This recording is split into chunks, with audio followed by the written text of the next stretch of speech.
Hoje vamos compartilhar histórias de nômades iniciantes, de pessoas que começaram a viajar e foram apanhando no meio do caminho. É claro que nem tudo são flores, sempre eu digo isso por aqui. Já virou até clichê. Por quê? Basta colocar as coisas no carro e sair por aí, um monte de perrengue vai acontecendo e hoje, como nômades experientes, posso dizer assim, eu e o Daniel vamos compartilhar com vocês um pouco de tudo aquilo que a gente vivenciou e dos causos mais interessantes no meio do caminho. Então, vem com a gente nessa história cheia de bagagem interessante.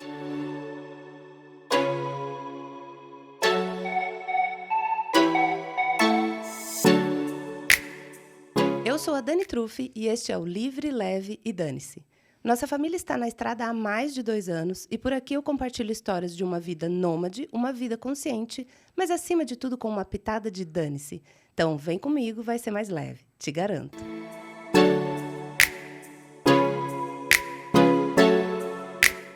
Quando começamos a nossa jornada, não imaginávamos como tudo isso iria ser construído. Achávamos que era só entrar no Airbnb, que seria lindo, que seria fácil. Escolher uma hospedagem e aqui e ali, divertidíssimo. Eu sempre gostei de pesquisar hospedagens, de pesquisar imóveis. Tenho uma certa habilidade para isso. Achava que era só pesquisar e chegar. Achava, inclusive, que as fotos eram fidedignas com os lugares. Achava que bastava eu escolher o destino e que daí a hospedagem estaria ali, me esperando, com o valor que eu queria pagar, com as instalações que eu precisava naquele momento. Enfim, parecia tudo muito fácil no meu imaginário. Mas foi no decorrer do processo e na nossa jornada na estrada que eu percebi que os desafios seriam muito maiores do que eu previa. É claro que hoje em dia é bem divertido, mas por aqui vou contar para vocês causos de iniciantes. Quem sabe se você está planejando uma viagem por aí, ou quem sabe se você está planejando por aí ser uma família viajante ou ser nômade digital, também não aprende com a gente o que nós já passamos de perrengues, beleza? Então, estamos aqui mais uma vez com o meu super companheiro de viagem, o Daniel. Olá, pessoal. Palmas para ele. Agora nós já estamos aqui no Repara na Voz. Minha voz está um pouco anasalada. Justo hoje, que viemos aqui gravar. Tô com gripe, sei lá, começo de gripe não é, ou alergia do ar-condicionado, alguma coisa aconteceu no meio do caminho, então não repara. O que eu vou contar aqui para vocês hoje, o que nós vamos contar aqui, e eu acho muito legal o Daniel estar participando aqui dessas gravações no estúdio, porque daí o papo fica solto, e esse é o objetivo.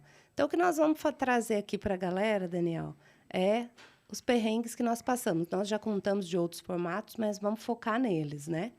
Hoje eu acho que a gente poderia começar a contar do começo mesmo, né? Da parte que a turma quer saber, que é botar tudo dentro do carro e sair. Quando a gente decidiu o destino, né? Tinha o desafio de como que nós vamos, né? Como a gente ia de carro, a gente estava em 3 pessoas, 3 crianças, 2 adultos e 2 gatos. Então, colocar tudo isso daí, toda a bagagem de todos que estavam fazendo parte, era um desafio e tanto, né?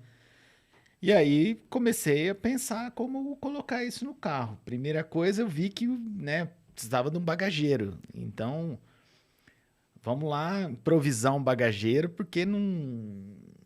O que eu imaginei, se eu conseguir um pedaço de madeira, né, tipo um madeirite um quadrado, eu amarro esse madeirite no bagageiro que o carro já tinha, e daí eu consigo pôr as coisas em cima dessa madeira e amarrar. Né? Essa foi a ideia inicial, né, do iniciante. Só que isso daí 2 dias antes da gente partir. Então, corri atrás da madeira, consegui a madeira. Quando a gente começou, eu e o Vinícius, a fazer a estratégia, começaram a aparecer os problemas, né? Essa madeira, como que vai prender de fato a madeira no carro e depois as coisas em cima dessa madeira? Aí começaram as ideias e as famosas gambiarras, né? Que aí, além de demorar muito, não ficou tão bom, né? A situação não foi ficando boa. A outra coisa que também aconteceu foi de ter muita coisa, né, para levar. A gente começou com muita coisa, né? Lembra que tudo a gente achava que ia ser necessário. Então, desde... Não, roupa, a quantidade de roupa que nós levamos foi algo, assim, extraordinário. Quer dizer, eu acho que a ideia que eu tive, sabe qual foi? Como a gente não tinha bagageira e amarrar no teto, eu falei, meu, vai caber muita coisa. Como se não tivesse limite de altura. Que são algumas coisas básicas que a gente tem que pensar, né? Quando você tá nômade, né? Você é um nômade. E para onde você tá indo, né? E daí... Que época O do mais... ano, sei lá. também. Tudo isso tem a ver. E que se você está nesse estilo de vida, você não vai precisar daquele mundaréu de roupa. Você já está ligado que você vai... Mas, quer dizer, você está ligado não, né? A gente foi se ligar depois. Se ligar depois. Não, e daí, simplesmente, você resolveu que não teríamos mais mala. E que tudo seria só no saco de lixo, porque o saco de lixo era mais fácil de amarrar, o saco de lixo... Era mais moldável na bagagem, né? Aí, conclusão, perrengue de iniciante. Se liga, não precisa levar tudo. Outra coisa, se tem um dinheirinho a mais, aí investe num bagageiro, que foi o que nós fizemos depois, 2 anos depois nós fizemos isso. Compramos um bagageiro, e daí é só colocar lá dentro, fechar, não tem problema de chuva, não tem problema de barulho. Daniel pegava aqueles tapetinhos, né, Daniel? O tapetinho de gato, e colocava embaixo. Rolava embaixo da madeira, porque ficava um barulho insuportável na viagem, o barulho do vento. Então tinha que fazer isso. A outra questão, da primeira viagem, a gente chegou lá com as coisas todas molhadas. Nossa, todas. é A gente mesmo. pegou chuva na estrada e eu achei que, né, se tava sol na onde a gente estava saindo, aonde a gente ia chegar também poderia estar sol. Só que não. Só que não, viajamos de São Paulo à Bahia, a primeira perna, né? Então. Então, eu penso uma coisa, olha só o vacilo do iniciante. Nossas malas eram todas de fibra, né? Fibra, aquilo? Sim. Não sei que material é aquele. Mas era daquilo. Aí, não forramos as malas. Aí, o que aconteceu? Molhou o zíper. Então, tudo que estava ali na lateral do zíper, não foi não? Nossa. Aí, depois, brilhante ideia de colocar as malas dentro dos sacos de lixo nas próximas viagens. E daí a gente simplesmente aboliu as malas e ficamos só com sacos. Só que, hoje em dia, cada casa que a gente ia, ficava uma tantada de coisa para doação, porque a gente se ligou que não precisava tanta coisa, né? Então, essa foi uma das coisas que nós percebemos que não precisava ser tanto assim, né?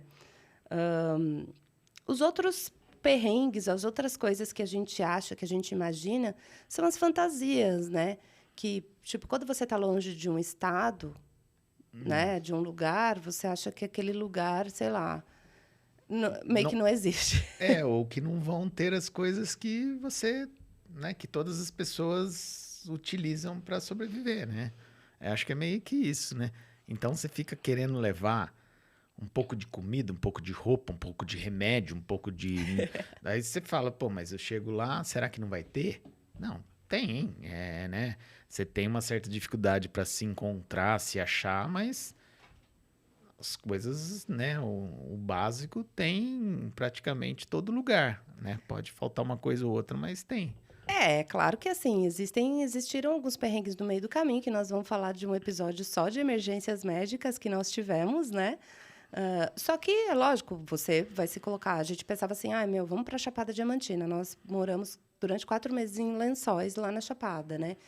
Na minha fantasia, na Chapada não tinha nada, mas é uma pura fantasia. Você chegar lá, claro que não tem como tem em Fortaleza, como tem em São Paulo, como tem nas capitais, como tem em cidade grande, mas tem. Esse que é o legal da situação, né? Você se adaptar com aquilo que tem e vai percebendo que vai vivendo de maneira, né, normal. Eu acho que a grande coisa que eu descobri, tipo, quando a gente viveu em Lençóis, assim, né, que Lençóis fica na Chapada Diamantina, para quem não sabe, é interior da Bahia, lá para mim foi muito marcante, porque foi um estilo de vida, foi um dos que eu mais curti. Você não usa carro mesmo, né? São aquelas ruas... Acho que são tombadas as ruas, né? Não Bem pode... estreitas, de paralelepípedo. Então, circular de carro é até difícil, porque você encontra um carro vindo de frente, você tem que voltar, muito morro. Então, você acaba utilizando mais andar a pé mesmo, né? E o tanto que a gente aprendeu, né, nesse meio do caminho, né? O quanto de gente acolhedora, o quanto de gente...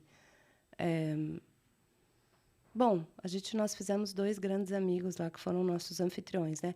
Pô, conta rapidamente aí para o pessoal, antes da gente encerrar, como foi a nossa chegada, aquele trecho que nós fizemos, que foi perrengue de hospedagem mesmo. João Pessoa, depois nós caímos para Chã Grande, depois nós fomos lá para Touros. Foi uma sequência. A gente alugou um apartamento em João Pessoa para ficar alguns dias, porque o que acontece é que às vezes você acha acomodação, mas a acomodação ela está ocupada naquele dia que você quer chegar, naquela semana que você quer chegar. Então você tem que às vezes picar a sua hospedagem, ficar um tempo em uma para poder ir para outra que você quer. A gente alugou um apartamento em João Pessoa e quando a gente chegou, nós fizemos o contato com a pessoa no horário estipulado para fazer o check-in e a pessoa falou, não conseguiu esse contato. A pessoa não atendia, não respondia e a gente começou as horas a passar. Eu sabia mais ou menos onde era o lugar, fui chegando por perto tal, e fui tentando contato. Depois de muita insistência, a gente conseguiu o contato e a pessoa falou, olha, tô com um probleminha aqui, eu tive um atraso tal, mas já tá tudo em ordem, a gente tá ajeitando o apartamento aqui. Eu falei, me passa o endereço que eu tô indo para aí, então a gente aguarda aí. Tava com todas as coisas no carro, todo mundo. Isso daí, a pessoa voltou a demorar para mandar o endereço. Depois de muito custo, mandou. Quando a gente chegou no local, eu falei, vamos dar uma olhada aí, né? Na onde que a gente vai ficar. A pessoa falou, se você quiser ir descendo com as coisas. A hora que a gente chegou no apartamento, o apartamento estava totalmente tomado de gesso no chão, de uma sujeira enorme. Tava um apartamento em reforma. Aí o cara falou, tinham 3 ou 4 pessoas trabalhando no apartamento. Ele falou, não, tive um probleminha aqui no ar-condicionado e o pessoal tá trabalhando aí, mas vai terminar já. Pode ir colocando suas coisas aqui na sala. A hora que eu olhei, o apartamento não tinha a mínima condição. E algumas informações estavam deturpadas e a gente não tinha, né? Por exemplo, que não tinha chuveiro quente. Aí eu questionei a pessoa falou, não, aqui é sem chuveiro frio mesmo, porque aqui no Nordeste é muito calor. Eu falei, mas estranho, né? A parede do quarto, assim, tinha buracos enormes abertos na parede e que o pessoal tava tentando tampar com gesso. Eu sei que foi uma situação que a gente teve que... Conclusão. Saímos de lá correndo, fomos parar num hotel, perrengoso. O hotel saía de água por cima, né? Agora, aqui eu acho que cabe a gente, até elogiar o Airbnb, né? Porque, primeira coisa, gente, chega no lugar, viu que tá esquisito, tira foto de tudo, registra tudo. Nós fizemos uma cagada. Nós saímos de lá sem fazer check-in. A hora que você sai sem fazer check-in, te dá um problema, porque você não entrou na plataforma e não tem como você registrar o que está acontecendo. Então, mesmo que você viu a cagada de início, faz seu check-in direitinho, registra tudo. Por quê? Porque daí foram 48 horas de estresse puro e constante. Porque a gente daí falou para o anfitrião que a gente ia voltar para o apartamento, daí o anfitrião não queria mais abrir. Aí a conclusão é que o anfitrião foi viajar, enfim. O anfitrião concordou em cancelar, ele também reconheceu que não estava nos conformes. A gente daí resolveu isso, era em João Pessoa, né? Acho que a gente falou isso, né? Enfim. Sim. Era na Paraíba, João Pessoa. Voltamos para o Pernambuco, interior do Pernambuco, e daí foi iradíssimo, porque era fora de temporada, as pessoas não iam para o interior do Pernambuco naquela ocasião, e nós passamos 10 dias lá no sertão do Pernambuco, numa mansão que... Caiu do céu. Caiu do céu, casa irada, assim. Pensa, mesa de sinuca, ping-pong, todos os jogos, videogame, 5 suítes, aquela sala... A mesa da sala cabiam 18 pessoas. Era enorme. Era um negócio surreal. Mas daí foi uma experiência incrível. Quando nós saímos de lá, a gente já tinha alocado uma casa em Touros, Rio Grande do Norte, para um mês. João Pessoa iam ser só 15 dias. Aí fomos... para concluir, gente, a Airbnb pagou nós, devolveu o dinheiro dessa hospedagem de João Pessoa, reembolsou o hotel e nos deu R$350 de bônus. Mais ou menos isso, né? Só para concluir aí, a plataforma foi bacana com a gente. E isso não é uma publi, foi bacana mesmo. Aí nós fomos para Rio Grande do Norte. Rio Grande do Norte ficaríamos durante 30 dias. Porém, a casa, a hora que a gente chegou, meu Deus, era pior do que o apartamento, acho eu. Saíam baratas por todos os lados. Uma hora eu fui abrir a cafeteira assim, estava embolorado, fui abrir outra cafeteira, tinham baratas morando ali. E era um lugar bem em Touros, assim. É o fim da BR, né? Touros. Da BR 116. 116. É um lugar lindo, lindo, maravilhoso. Só que a casa... E a gente falou, não, agora vamos aguentar, porque a gente já tinha passado o perrengue primeiro, vamos aguentar. Só que eu ia descobrindo uma coisa, o Daniel ia descobrindo outra. E o fim da questão foi que a internet, né? Que o pessoal falou que tinha internet, era uma internet precária a rádio. Então, assim, mais ficava fora do que funcionava. E lá não pegava o sinal de celular. Então, a gente não conseguia trabalhar. E aí foi o que a gente teve que sair de lá, né? O agravante foi esse, né? Porque se pegasse a internet do celular, a gente poderia rotear, né? Mas nesse caso, a internet caía, eu, você e o Vini dependíamos da internet para trabalhar. E as meninas para estudar. Enfim. Nesse caso, o estresse foi um pouco menor, porque a anfitriã acabou concordando em cessar ali e pagar só os dias que a gente ficou e cessar e reembolsar os outros 30, o restante dos dias, né? Então, acho que é isso. Acho que foram os perrengues de hospedagem resolvidas pelo Airbnb. De repente, resolvemos que um apartamento bacana se encontrava no Ceará. E daí partimos de Touros para o Ceará. Não era bem esse o nosso objetivo de caminho, mas foi isso que aconteceu diante dos perrengues que passamos. Faz parte da vida nômade. Faz parte da vida nômade. Então, essas histórias mostram para a gente o quê? Mostram para a gente que uma vida nômade ela nos traz liberdade geográfica e ela é uma aprendizagem constante. Além de ser uma aprendizagem constante, ela é um movimento de autodescoberta muito grande. Diante dos desafios, você vai tendo que ter resiliência, você vai tendo que aprender a lidar com suas próprias incertezas e medos no meio do caminho. Mas nada como aqui, nômades experientes, para trazer histórias e experiências de quem já passou por tudo e conseguiu dar a volta por cima.